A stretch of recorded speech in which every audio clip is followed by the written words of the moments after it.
Salam Malaysia Madani, berita pagi bersama saya Vimala Kasturi Virasami.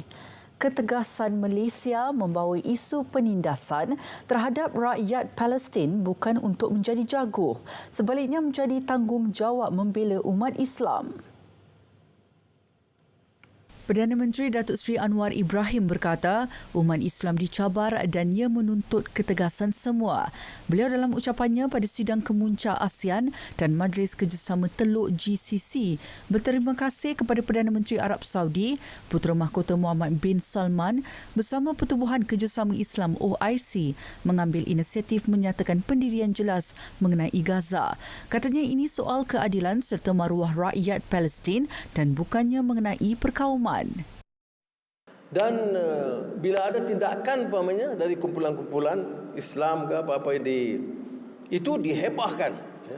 Satu dunia barat gayuh rendah tentang apa yang dikatakan keganasan satu pihak. Padahal kezaliman harian, rampasan tanah, settlement, pembunuhan anak-anak wanita, penghinaan berterusan puluhan tahun tidak mengesankan. Sebab itu saya katakan, mana dia kemanusiaan kita?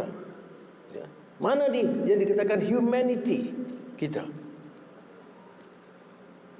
Jadi ini menyebabkan kita harus bersuara.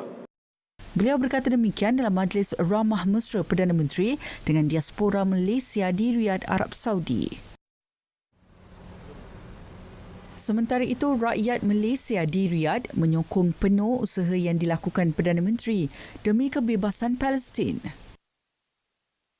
Sebagai rakyat Malaysia, kita menyokong dan kita berharap agar tindakan ataupun apa yang akan dilakukan akan mendatangkan kesan positif dan akan dapat membebaskan Al-Aqsa dan Gaza insya-Allah dalam masa terdekat.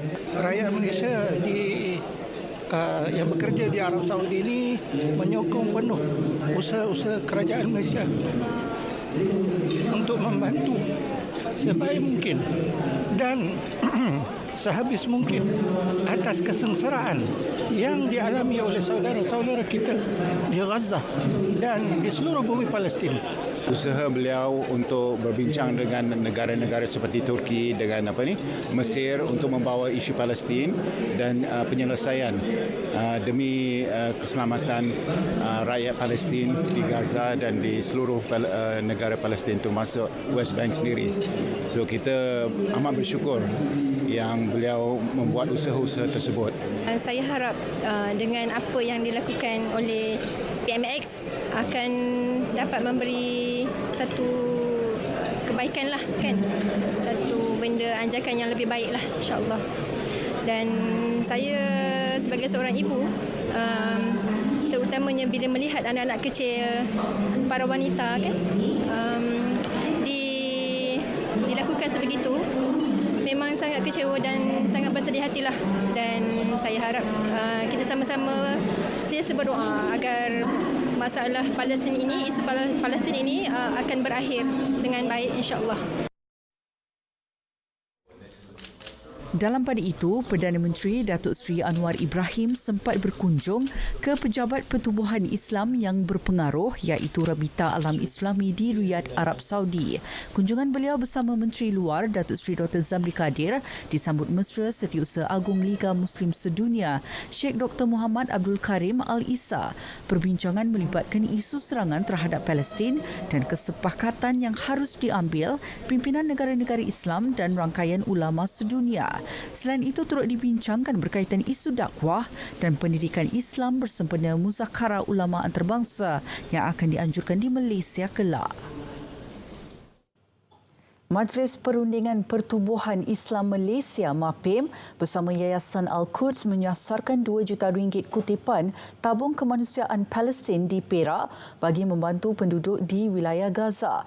Presiden MAPIM Muhammad Azmi Abdul Hamid berkata, setakat ini sejumlah RM50,000 bantuan awal telah disalurkan ke Palestin kepada mangsa yang terjejas.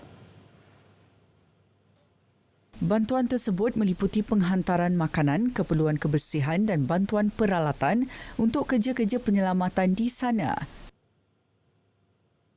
Saya sasarkan untuk Perak ni 2 juta. Selangor sekitar 10 juta. Jadi sasaran Perak ni saya rasa boleh dicapai kalau ada koordinasi yang baik, dan saya kira kalau ada semacam signal daripada atasan, daripada pejabat MV, daripada Majlis Agama merestukan kita ini, bagi MAFIM bukan untuk mengatakan bahawa salur kepada MAFIM yang buat.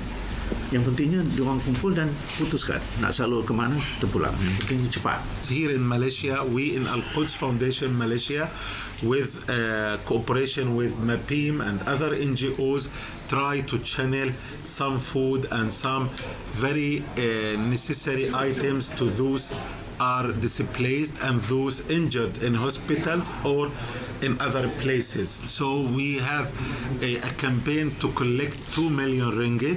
Alhamdulillah ta'ala, till now we managed to collect around 500,000.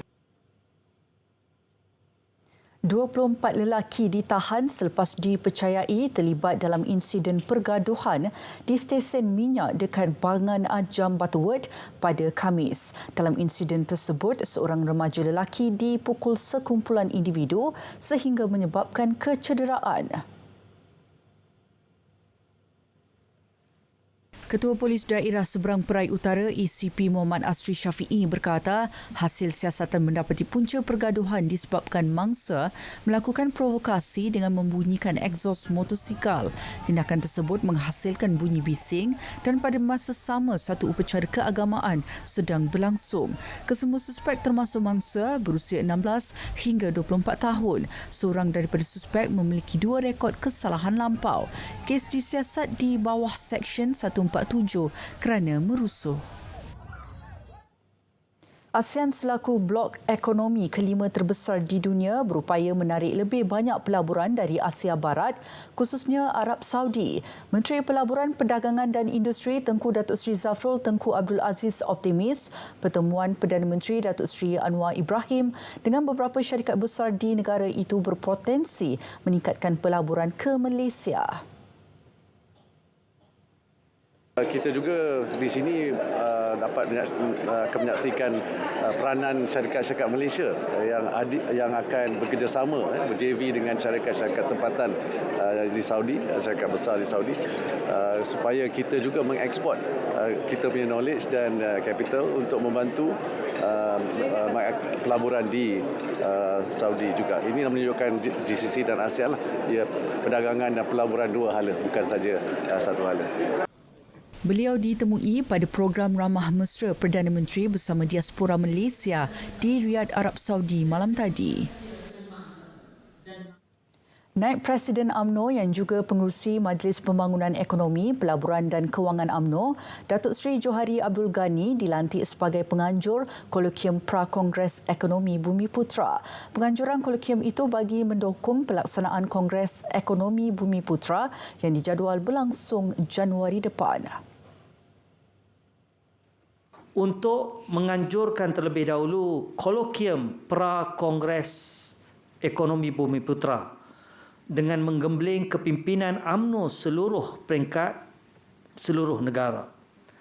Segala dapatan, maklum balas dan sumbang saran yang diperolehi melalui kolokium ini akan diangkat kepada Kongres Ekonomi Bumiputra yang bakal dianjurkan kelak oleh Kerajaan Perpaduan. Beliau ditemui selepas mesyuarat Majlis Kerja Tertinggi UMNO malam tadi. Berita pagi diteruskan dengan laporan edisi Sabah Salam Malaysia Madani dekat Perpaduan Penuhi Harapan.